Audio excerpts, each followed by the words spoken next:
इसके साथ ही मैं आपसे ये भी आपके जरिए बिहार की जनता से, जन सुराज से जुड़े हुए लोगों को ये आह्वान करना चाहता हूं, आप भी संकल्प लीजिए।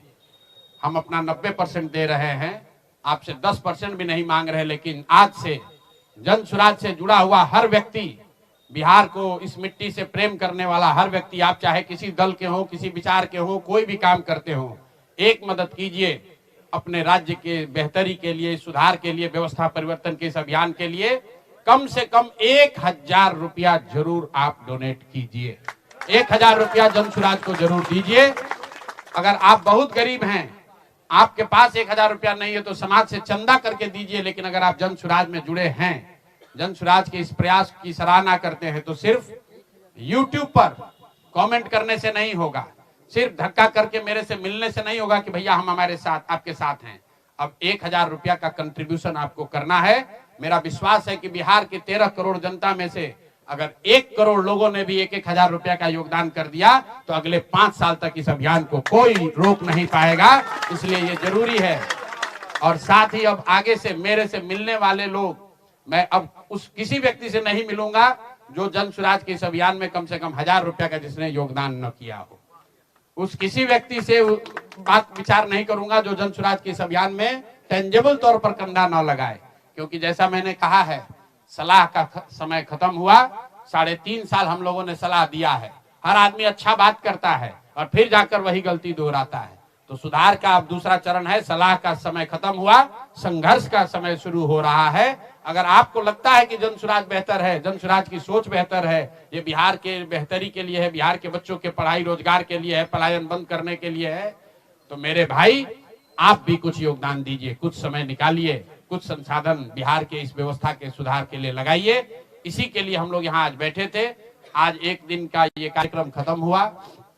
आगे अब अगले 1.5 से 2 महीनों में हम लोग पूरी तरीके से जन सुराज के संगठन को पुनर्गठित करेंगे।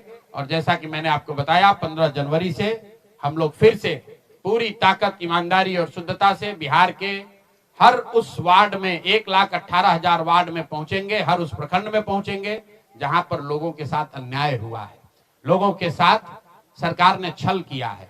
सिर्फ वोट का छल नहीं किया है, कल सरकार बनी है, देखिए लोगों के मुंह पर सरकार ने तमाचा लगाया है। ऐसे भ्रष्टाचारी मंत्रियों को, आपराधिक छवि के मंत्रियों को, ऐसे लोगों को मंत्री बनाया गया है जिन्होंने जीवन में कुछ पढ़ा नहीं, कुछ किया नहीं। वो सिर्फ इसलिए मंत्री बन गए क्योंकि उनके पिताजी मंत्री हैं, उनके पिताजी बड़े नेता हैं। यही बात तो जन सुराज 3 बरस से समझा रहा है। बिहार के सामान्य परिवार के बच्चे क्लर्क बनने के लिए, सिपाही बनने के लिए, नौकरी पाने के लिए बरसों की पढ़ाई करते हैं। और यहाँ मंत्री जी का बच्चा, नेता का बच्चा बिना पढ़े वो आपका राजा बन गया।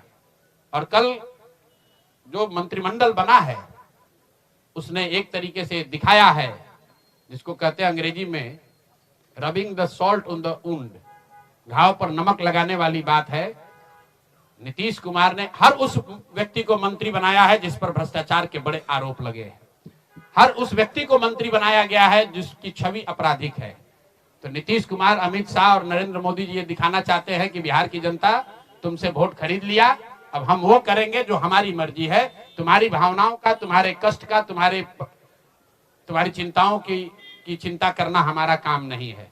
तो जन सुराज उसके विरोध में खड़ा है, दल के तौर पर खड़ा है, सामाजिक व्यवस्था के तौर पर खड़ा है, सोच के तौर पर खड़ा है। ये जन सुराज को चुनाव हराया नहीं गया है, जन सुराज चुनाव नहीं हारा है, जन सुराज की सोच को कुचलने का प्रयास किया गया है, हम लोग के मनोबल को तोड़ने का प्रयास किया गया है।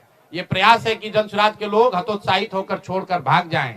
हम लोग पीछे हटने वाले नहीं हैं। अगर गांधी का सिर्फ फोटो नहीं लगाते हैं, गांधी जी से सीखते हैं और जो कुछ भी छोटी मोटी समझ, जो ताकत, जो क्षमता भगवान ने दी है, वो गांधी की उस सोच से, बाबा साहब की सोच से अलाइंड है। और मैंने पहले कहा है, पेशेंस और परसिवरेंस, ये 2 P जो गांधी सिखाते हैं कि एक ही चीज पर लगे रहना है। अगर हम लोग को लगता है कि हमारा रास्ता सही है तो इससे कोई घबराने की जरूरत नहीं है, सफलता मिलेगी ही मिलेगी। मैंने जो बात पहले कही है कि अभिमन्यु को चक्रव्यूह में, महाभारत के चक्रव्यूह में अभिमन्यु को घेर कर छल से लोगों ने मार दिया, लेकिन अभिमन्यु को भगवान खुद अभिमन्यु के साथ थे। खुद पांडवों के साथ थे, फिर भी अभिमन्यु को मार दिया गया। अर्जुन जैसे वीर के पुत्र को छल से घेर कर मार दिया गया, जबकि भगवान भी उनके साथ थे। लेकिन मेरे भाई, वो क्षणिक सफलता थी, अंततः जीत उसी की हुई जो सत्य के साथ था, जो धर्म के साथ था, जो सही के साथ था। अंततः जीत पांडवों की हुई है। तो उसी तरह अगर जनसुराज की सोच सही है, हम लोग के सोच में, हमारे प्रयास में ईमानदारी और शुद्धता है, तो जीत मिलनी ही मिलनी है। कोई घबराने की बात नहीं है। 2 बरस लगे या 4 बरस लगे। बहुत बहुत धन्यवाद।